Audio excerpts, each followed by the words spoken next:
Hi, friends.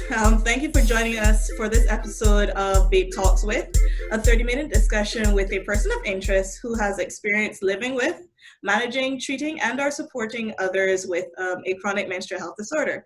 For those of you who may not know, my name is Julia Mandeville. I am your host. I am the co-founder of the Barbados Association of Endometriosis and P.C.O.S. My guest today is Dr. Kelly Enwood. Dr. Kelly, MD, is an internal medical physician, board certified in endocrinology, diabetes, and metabolism. She earned her medical degree from the University of the West Indies in Barbados before relocating to the United States in 2006. She is currently in clinical practice in Atlanta, Georgia. Beyond the stethoscope, Dr. Kelly is recognized as the bounce back coach, helping high-performing women to overcome past hurts to have a happy and healthy relationship. Her debut book, Bounce Back to Better, Recovering from the Disappointment of a Failed Relationship, walks readers through her personal journey of reconstructing her life after her engagement ended. Through a multidimensional platform that addresses the mind, body, and spirit, Dr. Kelly lives out her passion to help others achieve total wellness and lead a balanced life. She makes expert health and wellness advice accessible to all through speaking engagements, media appearances, her Facebook show, and a personal blog. Welcome, Dr. Kelly. Thank you. I know you must be very busy, so thank you so much for joining us today. Thank you for having me. No problem. So I'd like to start off with what led to your decision to become an endocrinologist? So a few things, but one of the biggest factors was I was still living in Barbados at the time. So I did my medical school and everything there. And I also worked 2 years at the QEH before I moved to the States. And my grandfather, he had diabetes. And I saw my mother have to manage his diabetes as he got older. He had some issues with low blood sugars. I never forget, like one day I was on call and my mom calls and was like, my grandfather, he was not responding very well. I'm like, check his blood sugar. It was low. I told her what to do and it just wouldn't come up. So I asked her to bring him to the hospital, where I helped them to, put an IV in his hand and give him the sugar. So I really wanted to work with patients with diabetes. I saw so many patients with diabetes with lower limb amputations and the blindness. So I knew that's what I wanted to do and eventually come back to Barbados to serve. Okay, great. So thank you for sharing that with us. So your study is endocrinology and, it's based on the study of the endocrine system. So for those of us who may not know, what exactly is the endocrine system? So the endocrine system is a series of glands that secrete these substances called hormones that travel around the body to help us with the bodily function. The endocrine system is essential for our health and well-being. Okay, and then as it pertains to reproductive health, and you mentioned that, managing diabetes was what really led to your foray into this field. What are the specific organs, glands that we should be aware of, the hormones secreted, and then their importance to overall health and well-being of individuals? So the main organs that I deal with one would be the pancreas. The pancreas makes the hormone called insulin, and insulin is responsible for getting sugar or glucose, which is the main energy source that our body uses. Insulin is responsible for getting glucose into the cells. In terms of reproductive health, the main hormones would be the ovaries in women. Ovaries make estrogen, they make progesterone, they make testosterone. Yes, women do have testosterone, less than men, but we all do have, all men and women, both men and women have testosterone. And then also the adrenal glands are also important for sexual health. The adrenal glands make sex steroids, they make adrenaline, and they also make that stress hormone called cortisol. And then the pituitary, we consider that to be the master control gland.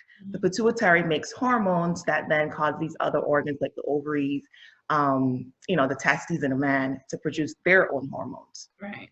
Okay, so there's like a signaling system between... Yes. Okay, so where are the adrenals located specifically? So the adrenals can be, simply put, located on the top of each kidney. So we all have two adrenal glands, right? And they're pretty important glands, really tiny but pretty important. Okay. As well as the thyroid. I forgot to mention about the thyroid. Thyroid is also another big one. About a third of my practice is perhaps seeing patients with thyroid disease, both under and overactive thyroid. Okay. And so you mentioned steroid hormones. Is that the only class of hormones, or you have different classes of hormones? So hormones can be classified in different ways. One, it can be classified based on the structure. So one, some hormones are made of steroids, like sex hormones. Some hormones are made of protein, of amino acids, like the thyroid hormone. And then some hormones are made from fats. You can also classify hormones according to if they're soluble or insoluble in water. And then the third classification is if they're trophic or non-trophic. And what do I mean by trophic? So Right. trophic hormones are mainly produced, like say, by the hypothalamus in the brain and the pituitary in the brain. So these hormones cause other organs to make their hormones. Right. And then if you're a non-trophic hormone just affects other organs, not other endocrine glands. Okay. And so we're talking about hormones, and especially in this realm that we're in as BAEP, we toss around the term hormonal disorder or hormonal imbalance a lot, like especially with polycystic ovarian syndrome, which I will ask you about later on in this conversation. But then how do clinicians describe or identify a hormonal imbalance in an individual? So I get a lot of complaints. The complaint is my hormones are off. And I'm like, which hormones? Exactly. People kind of just lump everything under my hormones are off. I have a hormonal imbalance. But in terms of hormonal imbalances, we can classify it as either you're producing too much hormones or you're not producing enough. And then the third way is that these glands, like anything else in the body, you can develop small tumors on these glands. Most of the time, for the endocrine system, the tumors are benign, called adenomas, Okay. but you can sometimes have cancer of the adrenal gland, cancer of the thyroid, cancer of the ovaries. Okay. And so whilst doing research on menstrual health disorders, I also kept encountering this term endocrine disruptor. What exactly are endocrine disruptors? And then why is it important for us to recognize them in our environment? So endocrine disruptor chemicals are chemicals that can either be naturally occurring or man-made that actually mess up the endocrine system. So like I said earlier, the endocrine system is a series of different glands that make hormones. The hormones can be described as like messengers. They go through the bloodstream. They talk to their target organs, Right. and they cause a cascade of signaling factors that allows the cells to achieve their bodily function. So the endocrine disrupting chemicals kind of mess that all up, and your body can see it as if you haven't actually producing hormones, but it's really because of this chemical. And some that you might have heard about, like BPA, that's found in like plastic plastics, so like plastic bottles and plastic containers. That's also found in some of our cosmetic products. Yeah. Then there's something that's also found in pesticides. So I think there was a couple studies recently that talked about Black women putting like chemicals in their hair, Straightening, yeah. and that might have been linked to a higher incidence of fibroids in women. I think I saw that study as well. And then even things like soy. Soy contains something called phytoestrogens, which are kind of similar in structure to estrogen. So women have to be very careful, especially if you're someone who might be vegetarian or vegan and having more of a soy-based diet. So we're going to circle back to diabetes because especially in Barbados, we hear our older generation referring to it as sugar.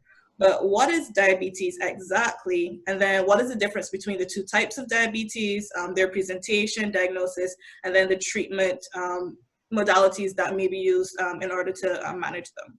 Sure. So glucose or sugar, that's the main energy source for our body. Our cells need glucose to work.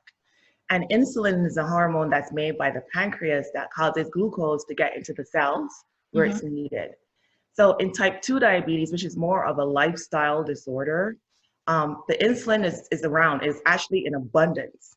Right. But the insulin is not working. You can think of insulin as the key that unlocks the cells for the glucose. Right. The key doesn't work anymore. So you have insulin, enough of it, but it's just ineffective. We call that insulin resistance. Right. Because the glucose can't get into the cells, it builds up in the body, and that leads to the high blood sugars. That's type 2.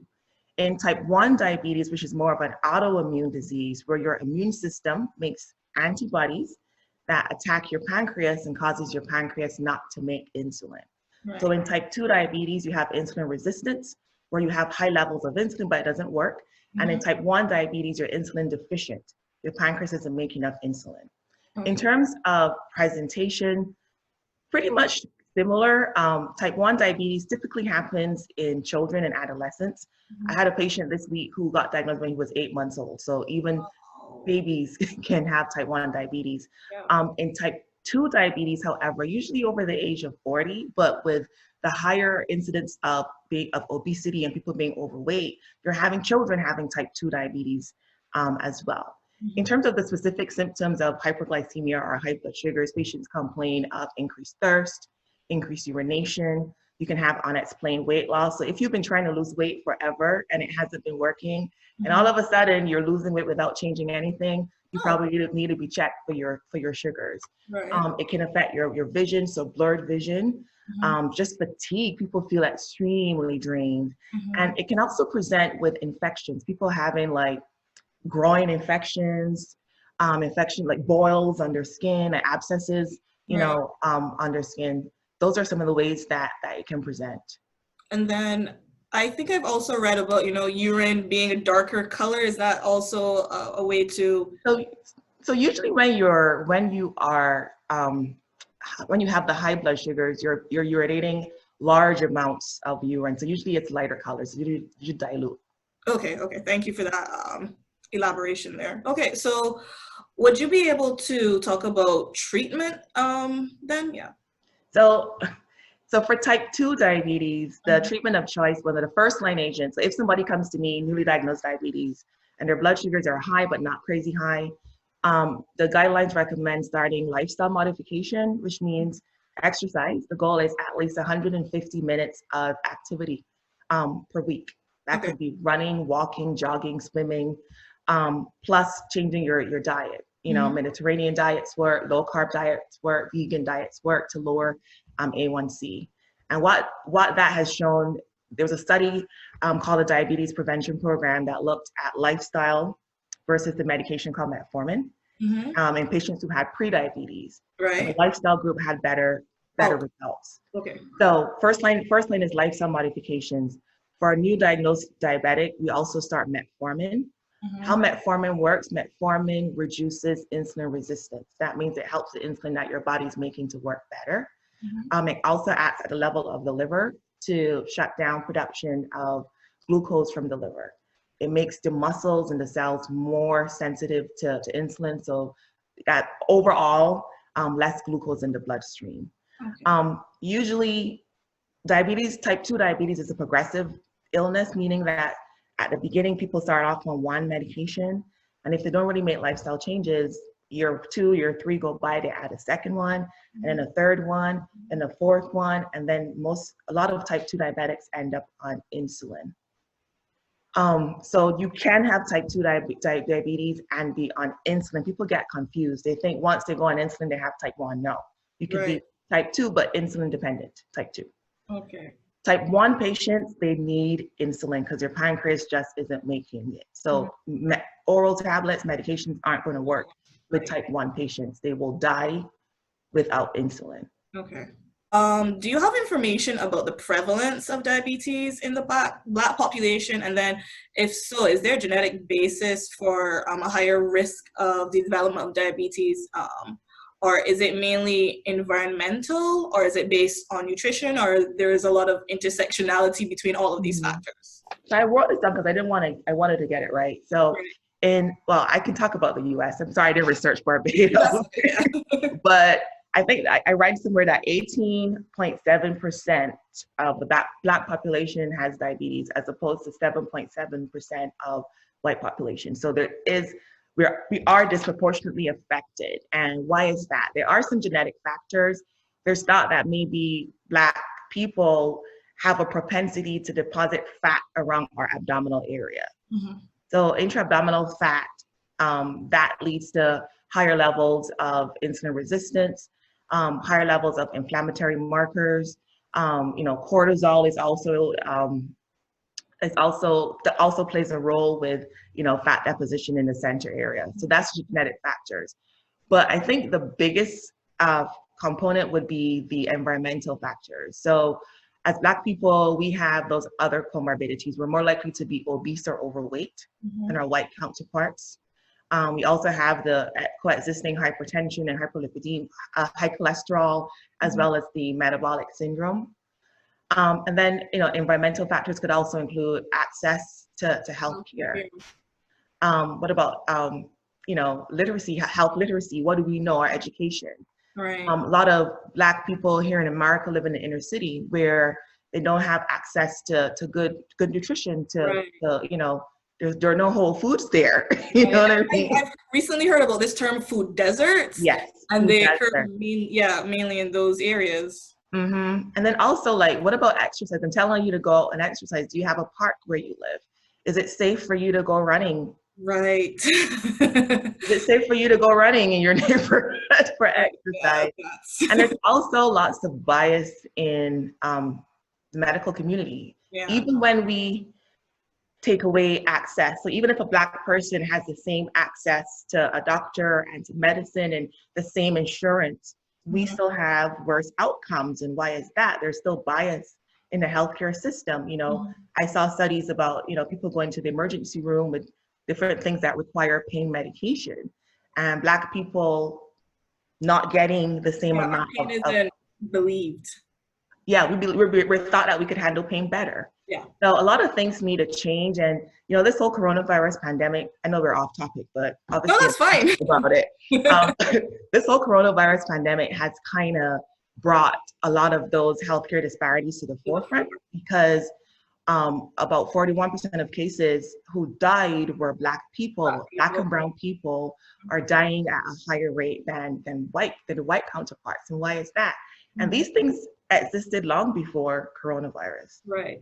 And and it's not even to say that, in those areas, the population, the percentage of Black people is more than the percentage of Caucasian, people. No. You see where, and I've done this research myself, you see where the Black population in an area could be, let's say, 3%, but then they make up over 50% of the cases, and about like between 30 to whatever percent of the deaths. And you're like, what does this mean?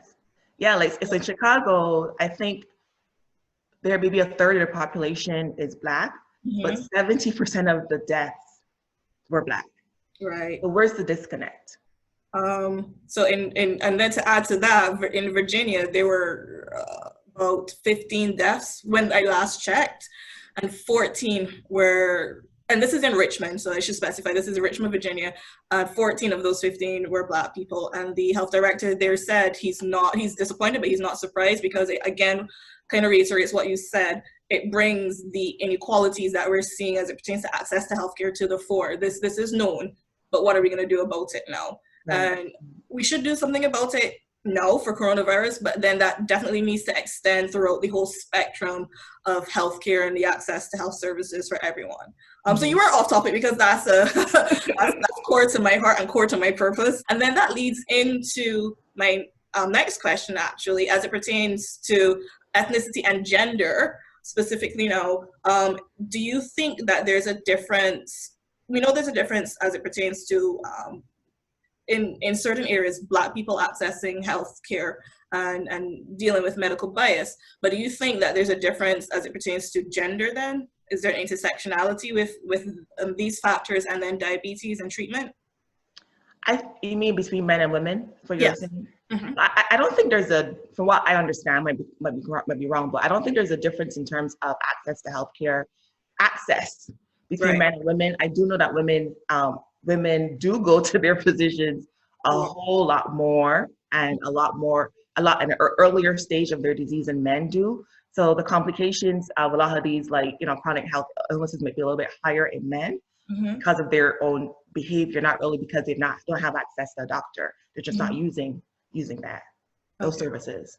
As an endocrinologist, because P.C.O.S is an endocrine disorder, have you worked in treating and managing persons with P.C.O.S, and how so? Most definitely. P.C.O.S is one of the most common causes of irregular periods in young women of reproductive age. Mm-hmm. So I get a lot of referrals from primary care doctors and even OBGYNs for help in managing these patients. And if I'm really honest with you, it's a very difficult disease to manage. So I can imagine the difficult disease to live with. Yeah. Okay. Well, thank you for acknowledging that, because I don't have it myself, but I do have counterparts that have it, and they do voice frustrations with managing it on their own. So this is why this is important, so that they know that they're specialists that are out there to help them with these conditions. And I've also heard about lean PCOS. How do you differentiate between this and standard PCOS? So let's talk about PCOS in general In first. general, yeah. So PCOS stands for polycystic ovarian syndrome, and the whole pathophysiology behind this is still not understood. That's why it's sometimes so difficult to treat. Mm-hmm. So in PCOS, there are different elements to it. There's a genetic predisposition to having this disorder, and then you also have environmental factors. One environmental factor is being overweight or obese. So the majority of PCOS patients are overweight or obese, but then you have a small subset that are normal weight or normal BMI, and we call those lean PCOS. That's the only difference.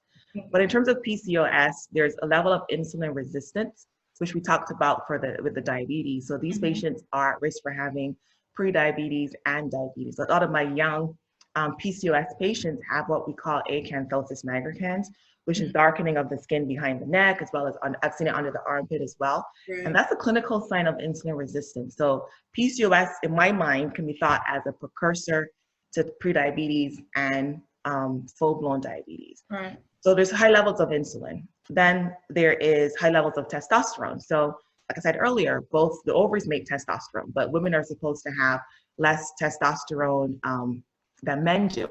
But in these PCOS women, they have higher levels of testosterone. So how does that present?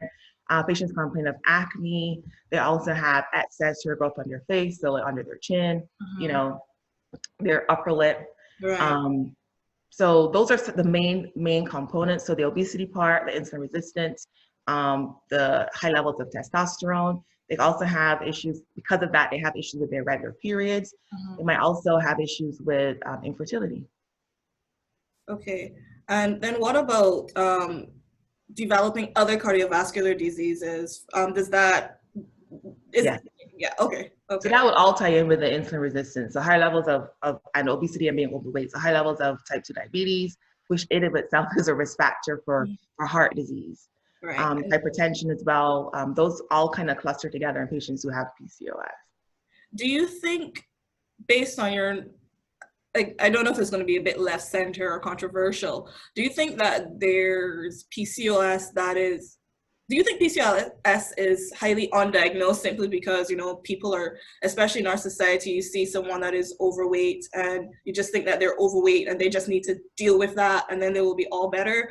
And then we also have the high percentage of diabetes within, especially the Black population. Do you think that maybe some people gloss over the fact that it could be a collection of symptoms and just focus on the diabetes without treating the entire, syndrome as a whole? Definitely. I mean, if you don't ask the right question as a physician, you're going to miss so many things. And it's easy, I'm not saying it's right, but it's easy sometimes to just zero in on one thing that the patient is coming for, rather than seeing them as the entire individual that has all these different complaints. And, it kind of all works together, because one of the mainstay treatments I know we're going to go into that too, but one of the mainstay treatment for PCOS is actually weight loss. Right. And the weight loss can sometimes, I've had patients without going on any medication, by losing weight, their cycles resume. Right. Because the weight loss reduces that insulin resistance. So weight loss will also reduce the sugar levels for diabetes. If you have high blood pressure, the weight loss will also help to address that. So it's kind of all connected. But then when you have persons with lean PCOS, how do you address it if you can't tell them? Like I said, this is a very difficult disorder to treat. So yeah, in those patients, we can go into treatment modalities. So one of the first questions I ask my patients is, what is your biggest concern? What bothers you the most? Because I want them to go away feeling as if I've addressed your biggest concern. Right. So if someone isn't having periods at all, obviously that's not good. The endometrial lining can build up, and that can lead to endometrial hyperplasia, and then it can become abnormal. That's a risk factor for having endometrial cancer. Also for young women, it can affect their bone health. So it can increase the risk of having osteoporosis. Less so, I mean, Black people, we get it too, but not as much as our white counterparts. But still, it's good for your bone health to have, you know, your regular cycles. So treatment of choice would be a birth control pill. So birth control pills have estrogen and progesterone. The estrogen, you know, they work basically to lower testosterone levels. So birth control pills help the cycles to become regular. It also helps with the hair growth on the face and the acne. So if a woman tells me that my biggest concern is that I want to get rid of the hair growth on my face, then we'll be talking about a birth control pill. Right. There's also medicine that's called spironolactone. It's a testosterone blocker. So spironolactone also helps with the excess hair growth on the face and acne. So we use that in conjunction with a birth control pill. Obviously, if a woman is still of childbearing age and they don't want to go on a birth control pill, then we're going to have to do other things. Metformin has also been useful. Metformin reduces insulin resistance, so it can get the cycles to start, but it doesn't help with the hair growth on the face or the acne. Some women who have P.C.O.S can also get pregnant once they start on metformin, but there's a medicine that's called Clomid that actually has better results in terms of live births in P.C.O.S women as compared to metformin. Okay. Yeah, sorry, I was saying I've heard of Clomid and metformin. Yeah, so Clomid is superior. So you would speak to your OBGYN about doing Clomid. So we talked about birth control pill, we talked about spironolactone, talked about metformin, lifestyle changes like weight loss, reducing your carbs in your diet. That's also really important. So it all depends on what your biggest concern is. If your biggest concern is the hair growth, then metformin isn't for you, unless you also have the issues with the blood sugars. Okay. So for several women, including myself, we feel tired or chronically fatigued. First of all, is this a clinical / medically accepted, I guess, diagnosis? And then is this fatigue hormone related? Is it linked to our metabolism? So fatigue is a very non-specific symptom. Like so many things can lead to fatigue. And it's kind of interesting, you know, I've been doing this for a long time and people come to me, I'm tired, it must be my thyroid. And I check the thyroid hormones and the thyroid hormones are perfectly fine. But then I dig in a little deeper and they might have undiagnosed iron deficiency. Iron deficiency, if someone has heavy periods, that's very common in young women with heavy periods. They have low levels of iron, so they feel tired, they lose hair, they feel cold, so they say, oh my God, my thyroid is off, but no, it's iron deficiency. I've also diagnosed a lot of sleep apneas. That can lead to people feeling extremely drowsy during the day. So when someone comes in complaining of fatigue, you have to do a full workup. Are your kidneys working well? Are you anemic? Are your iron levels low? Is your thyroid levels off? You know, how is your sleep? So all of those things, is your vitamin B12 low? All of those things would have to be assessed. So it's not necessarily a hormonal problem just because you have fatigue. Okay, thank you for elaborating on that. And so with the medications that are used to control PCOS or any of the other conditions we discussed, are there symptoms that we should be aware of, especially as women, that can cause adverse effects, like with the hormone replacement therapy, for instance? Yes, I always tell my patients when it comes to medication, there's nothing that a doctor can prescribe to you that's not going to have side effects or potential side effects. Even if you take a Tylenol or paracetamol, in Barbados, I guess, or ibuprofen or aspirin, any kind of medication, there's always a risk for side effects. And you as a patient have to weigh the benefits of the drug against the risks of the drugs. Obviously, most people don't have any side effects from taking Tylenol, so we all just, you know, take it when we need to, right? So in terms of the birth control pills that have the estrogen and progesterone, side effects, some people complain of fluid retention, weight gain, mood changes. Some people when you say fluid retention, you're meaning bloating? Yes, bloating. Okay. So swelling in the ankles, swelling in the fingers. some weight gain that might be related to the fluid, or sometimes they make you eat more. They affect can affect your mood. The biggest concern that we have about the birth control pills is the risk of clots in the legs. So what we call deep vein thromboses. They can also spread to the lungs. We call that pulmonary embolism. So I usually ask my patients, anyone in your family has a history of any clots, or are you a smoker? Usually if people smoke, they're at higher risk. So I might have to counsel them a bit about not smoking before I put them on a birth control pill. Metformin, that's been around for a long time. I use it a lot because I treat diabetes as well. People have really interesting views about metformin. They think it's gonna kill their kidneys. It doesn't do that. If someone has kidney issues, metformin isn't safe to use, but metformin itself, for the most part, doesn't cause kidney problems. Right. The main issue with that metformin is that it can mess your stomach up. People have like nausea, diarrhea, lots of cramping. So I usually work with slowly raising the dose up so you don't have those GI symptoms. And then there's also extended release metformin that might be a little bit easier on the tummy. Spironolactone, that's the testosterone blocker that we use for the hair growth issues. It's the blood pressure medicine. So some patients complain of, dizziness because the blood pressure drops too low. It can also raise your potassium level in your blood. And high potassium can affect the heart. So usually I check a baseline potassium before I put anyone on spironolactone. And then 2 weeks later, I repeat it just to make sure it's not super high. Spironolactone, because it's a testosterone blocker, if a woman gets pregnant while she's on it and had a male fetus, it can affect the fetus's genitals. So usually for spironolactone, I tell my patients, you got to use 2 forms of contraception while you're on it. Usually I don't do spironolactone without putting one on the birth control. Yeah. Okay. I've never heard of that specific medication. So I'm learning so much as we're going through this conversation, and I really appreciate it. You did mention lifestyle early up in our conversation. What is the role in managing, the disease and its impact on the endocrine system when you talk about lifestyle changes and diet specifically? So the main thing is about lowering insulin resistance. So exercise, weight loss will definitely increase insulin sensitivity. So someone who has P.C.O.S with insulin resistance or someone who has diabetes, that's key in lowering blood sugars. Also looking at the amount of carbohydrate intake would be key. A lot of us, lower. most of us have a love carbs. People are happy when we eat carbs, So working on those 2 main things, exercise, low carb, low fat diet will be helpful.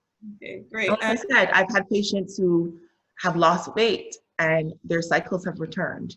But it's difficult. A lot of my patients complain of it being very difficult to lose weight. And I think as you get older, P.C.O.S or not, like our metabolism naturally slows down as we get older.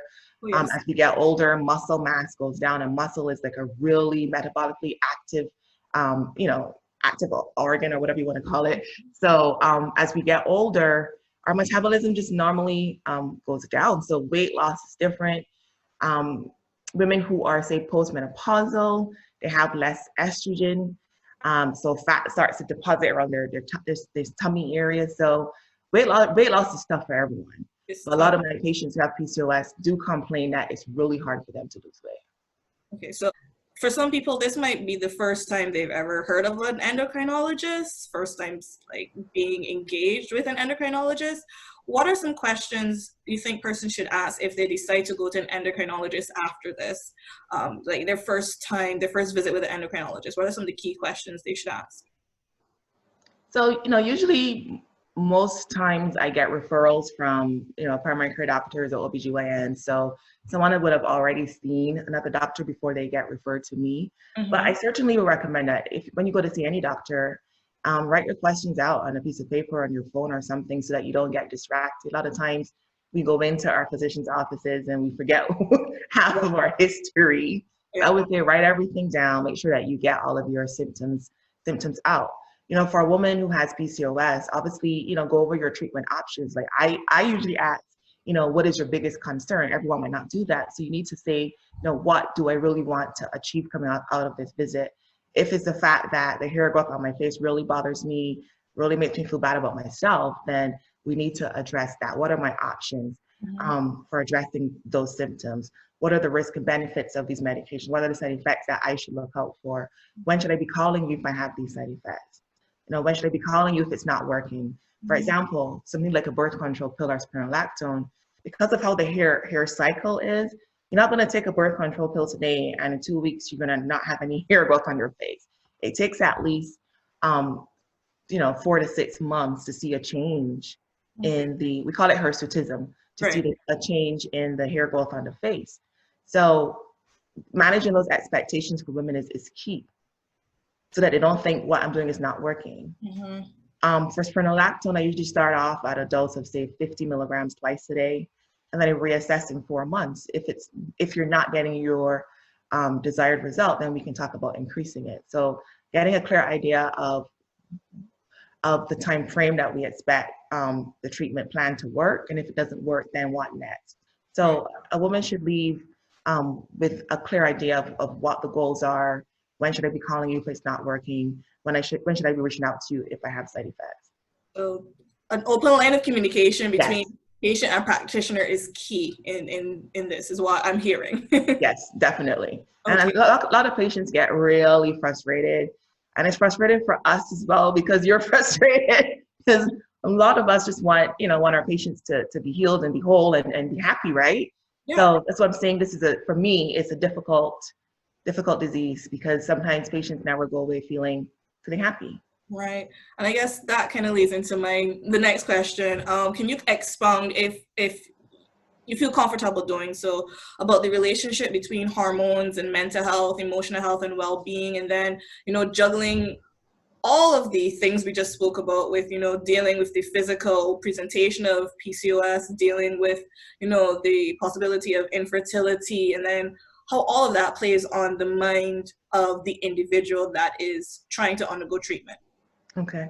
So from a biological standpoint, the hormones are needed for health and well-being. I can talk about the thyroid. When someone has an underactive thyroid, they are sluggish, they can have depression, slow mentation, memory loss. If you have hyperthyroidism or overactive thyroid, patients can present with irritability, anxiety, panic attacks, right? Let's talk about the adrenal glands. When someone has adrenal gland, it makes cortisol. Cortisol is our stress hormone. So if someone has a stressful thing going on in their life, or if someone is sleep deprived, that can raise cortisol levels. So you can see the relationship between hormones and our mental health. So in terms of PCOS and women presenting with the hair growth on their face, women, we're not supposed to have hair in our face, and it can mess with a woman's self-esteem. Some women just do local measures like waxing or laser electrolysis and stuff like that. Other women that is more severe would have to go on the birth control pill and the spironolactone. And then the infertility piece of it, that's a tough pill to swallow. A lot of women who have PCOS do get pregnant. I usually don't deal with that part of things. I say, if this is your desire right now, you should be speaking to your OBGYN. Right.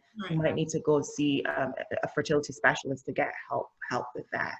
But certainly some women do need to seek some psychotherapy to help to work through all of these different things. Right. And there's no shame in doing that, because, No, we're not one-dimensional. These aren't one-dimensional issues. Like, it's true, we're not living in a monolith. There's so many things that intersect as it pertains to our health, all aspects, physical and mental, that we shouldn't be ashamed, or we shouldn't be shamed for seeking, psychological or mental or emotional help, because they're individuals there to support us through that process as well. So thank you for that. So I'd like to go back to I want to just reiterate, as like a close out of this conversation, what is considered the best practice of successfully managing and treating PCOS? Sure. So first thing is lifestyle changes, even before any medications. What can you control? Mm-hmm. So you can control your activity level, you can control your diet. So like I said, a lot of patients do complain of difficulty losing weight, but it's not impossible. So we need to have at least 150 minutes of exercise per week. That's for everyone actually. Okay. That's half an hour, 5 days a week at a minimum. So Minimum. you should be doing even more than that if you want to lose weight.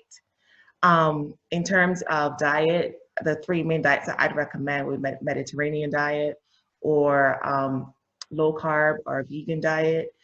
There's so many diets out there, intermittent fasting, there's paleo, there's Whole30, whatever works for you, you can do. I always say choose something that you know that you can maintain. Doesn't make any sense you going on a keto diet for a month and losing 30 pounds and then gaining 40 pounds back when you go back to your normal diet. So do something that's realistic for you that you can definitely maintain. So weight loss is going to be key to lower insulin resistance, to reduce the risk of having prediabetes and diabetes. And lowering insulin resistance will also help with getting your cycles back. Mm-hmm. In terms of endometrial protection, so we call it, would be a birth control pill that will lead to shedding of your endometrium so you have a period every month. Some women choose to not take a break until every 3 months. You can discuss that with your gynecologist. But that's one thing that we use. The birth control pills will also lower testosterone levels in your blood and will help with the hirsutism, will help with that, the excess hair growth on your face, as well as the acne. Spironolactone is also used to help with the hirsutism. We use that in conjunction with the birth control pill in women who are of childbearing age. Metformin, that's another big drug that we go to. That will reduce insulin resistance. It will help with the prediabetes and diabetes risk. And in some women, it can also cause the cycles to return. Okay. Thank you for providing that summary. Is there anything else you would like to share with our viewers about your work, about, any tips outside of what I just asked for that you would like to share with our viewers? The floor is yours. No, I would say, like I said, it's a difficult disorder to live with. So many different pieces, like we talked about the weight, the hair growth, the periods, the fertility. So as you mentioned earlier, open line of communication with your physician. Know that most of us, we are on your side and we want you to feel well and to be whole and to be happy. So just be open with us. Let us know what's working and what's not. I get a lot of frustration when I hear patients with P.C.O.S talk about their disorder and their interactions with doctors. So just be honest and open about that. Have realistic expectations about your treatment plan, but always, let us know what's working and what's not working. Okay. Well, thank you so much, Dr. Kelly. This was a fantastic session. I personally enjoyed it, and I liked all of the elaboration that you did. I appreciated that. For those of you who might want to know more about Dr. Kelly, I will put her information in the end card as well as the caption under this post.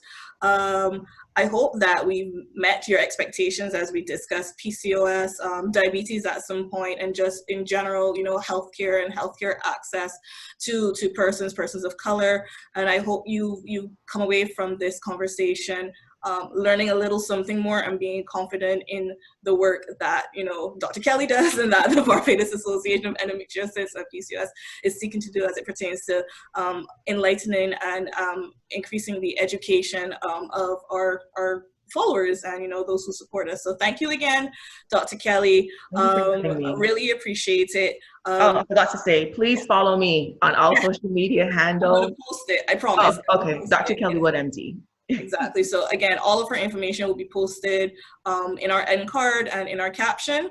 So on that note, I would like to extend best wishes to Dr. Kelly. We hope that we will be able to engage in another time, hopefully in face-to-face eventually. Yeah. But until then, best of luck. Keep safe, stay safe. Until the next time, this has been BAEP Talks With. Thank you so much. Enjoy the rest of your day. Bye.